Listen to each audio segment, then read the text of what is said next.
दोस्तों 5 अक्टूबर को हरियाणा में वोटिंग है और 8 अक्टूबर को काउंटिंग होनी है।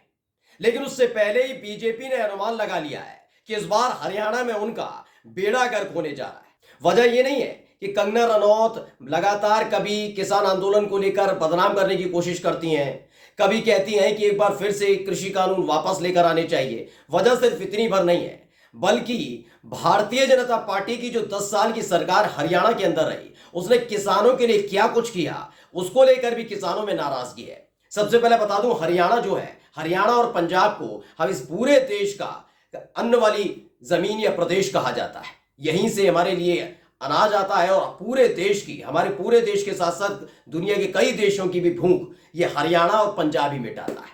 लेकिन पिछले कुछ सालों से आप देखेंगे कि यही किसान आंदोलन भी कर रहे हैं और ये आंदोलन बेजा नहीं है, बल्कि उनकी फसल की जो उचित कीमत है उसे लेकर यह लगातार प्रदर्शन किया जा रहा है। लेकिन प्रदर्शन को, आंदोलन को बदनाम करने की कोशिश की जा रही थी। आंदोलन प्रदर्शन के बाद अब एक बार फिर से हरियाणा में किसानों का गुस्सा फूट पड़ा है। आज वही मैं आपको दिखाऊंगा कि आखिरकार हरियाणा में बीजेपी से ये किसान इतने नाराज क्यों चल रहे हैं। यही नहीं, पूर्व मुख्यमंत्री यानी बीजेपी के नेता और पूर्व मुख्यमंत्री और मौजूदा सांसद मोदी सरकार में मंत्री मनोहर लाल खट्टर से लेकर मौजूदा मुख्यमंत्री यानी नायब सिंह सैनी के खिलाफ कैसे मोर्चा खोल दिया गया है। नमस्कार, मैं हूं प्रज्वल गौतम और आप देख रहे हैं टाइम्स एक्सप्रेस। इस वीडियो को जरा गौर से देखिएगा, क्योंकि हरियाणा की नब्ज आज हम आपको दिखाने जा रहे हैं। टटोली जो हमने नब्ज थी और हरियाणा की जनता क्या कह रही, क्योंकि अब तक कहा जाता रहा कि हरियाणा को लेकर क्या हमने एक्सप्रेस वे बना दिए, हमने ये कर दिया, हमने वो कर दिया। दरअसल हर एक राज्य का अपना एक मिजाज होता है। जैसे पंजाब का अपना मिजाज है, किसान वाला सूबा है, ऐसे ही अगर आप आएंगे हरियाणा तो उसको भी किसानों वाला सूबा कहा जाता है। बस पंजाब और हरियाणा में फर्क इतना है कि जाति के आधार पर ये बार बार अपनी भेष बदलते हैं ना, वो वाली स्थिति है। यानी पंजाब में आप जाएंगे, मोदी जी को देखेंगे तो वो पगड़ी लगा लेंगे, इधर आएंगे तो फिर जाटों की तरह बात करने लग जाएंगे। ये तमाम चीजें करते हैं, लेकिन दोनों ही सूबे किसानों से जुड़े हुए हैं। एक जाट बाहुल है और एक पंजाबी बाहुल है, सिख बाहुल है। अब मैं बात कर रहा हूं हरियाणा की, तो सबसे पहले एक वीडियो दिखाने जा रहा हूं, वो वीडियो जरा गौर से देखिएगा। ये जमींदार की कमाई देख ले रहे, जो नाश हो गया मरा रे, हाय रे, नाश हो गया रे, को ले ले रिश्ते रे, ले ले को जील दे रे, खाड़ के है रे, खीर बना लियो खा ले रे। तो इसमें किसान की आप नाराजगी देख रहे होंगे। दरअसल इनकी जो नाराजगी है वो है क्या, वो आपको समझा देता हूं। दरअसल धान का मूल्य जो होता है, वैसे तो गेहूं फसल अलग अलग है, गेहूं है, धान है, तमाम चीजें हैं, अलग अलग फसल का रेट इन्होंने तय करने की बात कही थी। आप सोचिए इस देश में किसान को क्या दिया जाता है। मोदी जी खैरात बांट रहे थे, किस बात की? 6,000 रुपए सालाना। मुझे एक परिवार बताइए जो 6,000 रुपए सालाना पर जीवन यापन कर सकता है।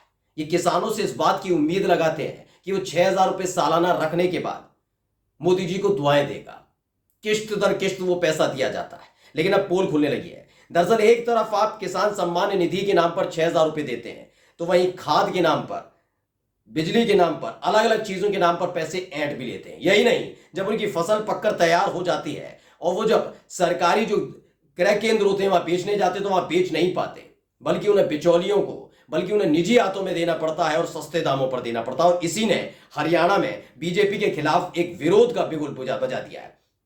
अभी आप नाराजगी देख रहे थे, इसमें बताया गया कि धान का समर्थन मूल्य 2300 रुपए प्रति क्विंटल है और प्राइवेट एजेंसी 1800 रुपए में ये खरीद रही है। सरकारी खरीद ना होने से उत्तर हरियाणा के किसान नाराज है।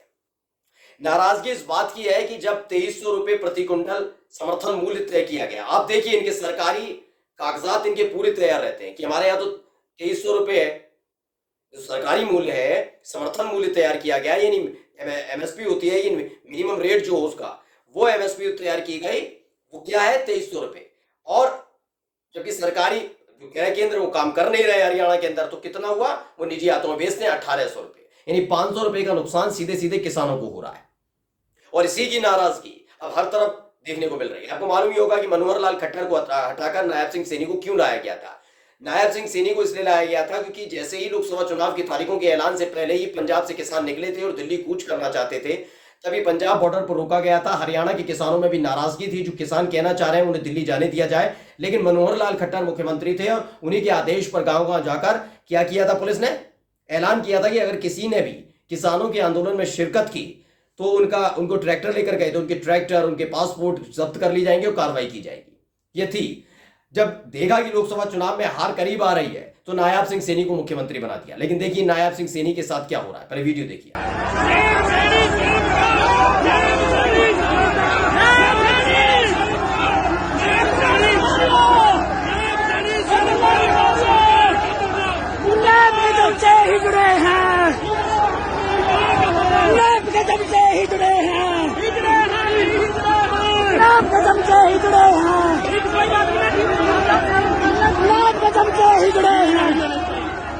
तो देखा नायब सिंह सैनी के खिलाफ ये झंडा बुलंद किया गया। मनोज यादव ने इसे ट्वीट किया था, लिखा हरियाणा में बीजेपी का जीतना तो दूर, जनता प्रचार ही नहीं करने दे रही। यानी नायब सिंह सैनी निकले लेकिन रास्ते में ही रोक लिए गए।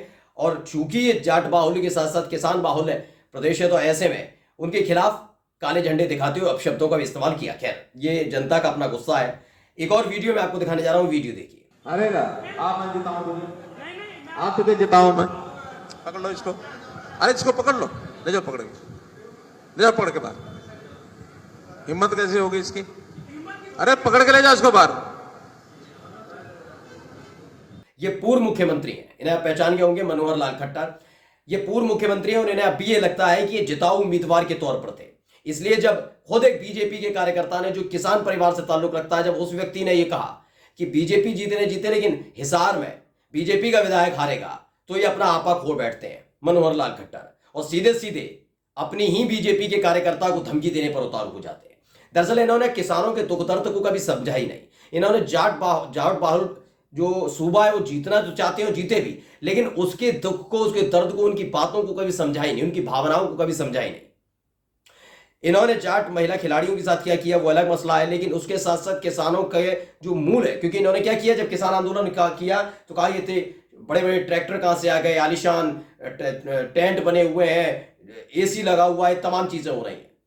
चलिए मैंने मान लिया वो किसान आंदोलन में बड़े बड़े रईस लोग आए थे किसान बनकर, लेकिन जो छोटे किसान है उनकी तो आपने रोजी रोटी छीन रखी है ना।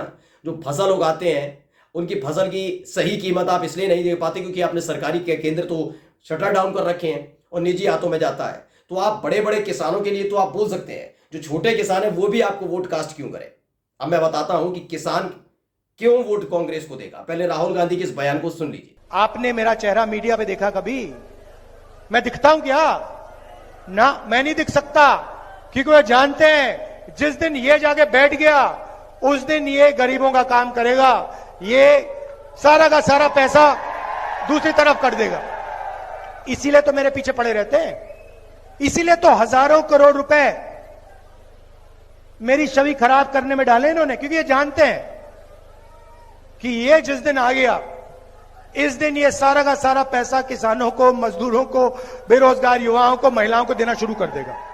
तो सुना आपने, राहुल गांधी का साफ साफ कहना होता है कि है ही है, ये अब तो सर्वविदित हो गया है कि दरअसल आप देखिए कि कांग्रेस और बीजेपी दोनों चुनाव लड़ रहे हैं और भी पार्टियां चुनाव लड़ रही हैं हरियाणा में, लेकिन साफ तौर पर फोकस किसे किया जा रहा है? सिर्फ और सिर्फ बीजेपी को। यही बताया कि अगर गलती से कांग्रेस पार्टी आती है, आएगी क्योंकि नाराजगी तो है ही है, लेकिन नाराजगी इस बात को लेगा कि अगर ये सब चीजें बिगड़ गई इनकी, क्योंकि हालात बहुत खराब चल रहे हैं, पूर्व मुख्यमंत्री मौजूदा मुख्यमंत्री दोनों को घेरा जा रहा है। अब ऐसे में राहुल गांधी का जो गारंटी थी जो अलग अलग राज्यों में लागू भी हुई, चाहे वो कर्नाटक ले लीजिए, तेलंगाना ले लीजिए, तेलंगाना में तो भाई इन्होंने जबरदस्त प्रदर्शन न केवल किया, आते ही अपने वादों को पूरा किया। हरियाणा की जनता को भी पूरा भरोसा है। राहुल गांधी ने साफ कह दिया है कि जो पैसा उधर पहुंचता था, समझ गए होंगे कहां, वहां जो पहुंचता था वो पैसा लौटकर किसानों के लिए आएगा, मजदूरों के लिए आएगा, गरीबों के लिए आएगा। और राहुल गांधी की इस गारंटी पर पूरी तरह से भरोसा। आपको मालूम होगा कि लोकसभा चुनावों के दौरान भी गारंटियां दी गई थी कांग्रेस की तरफ से। अभी भी अगर उम्मीद है, सरकार अगर बनती है तो उस पर जनता को भरोसा है कि वो उम्मीदें पूरी होंगी, गारंटियां पूरी होंगी। ऐसे ही हरियाणा की जनता को भी भरोसा है। कल तक तो सिर्फ और सिर्फ विपक्षी पार्टी के नेता बोल रहे थे, अब तो किसान, साथ साथ जाट बाहुल्य इलाका है तो जाट, साथ साथ बीजेपी के कार्यकर्ता भी अपनी ही पार्टी के नेताओं को घेर रहे हैं, क्योंकि चाहे आप किसी भी पार्टी का समर्थन करें, रहेंगे तो आप किसान ही ना। नमस्कार।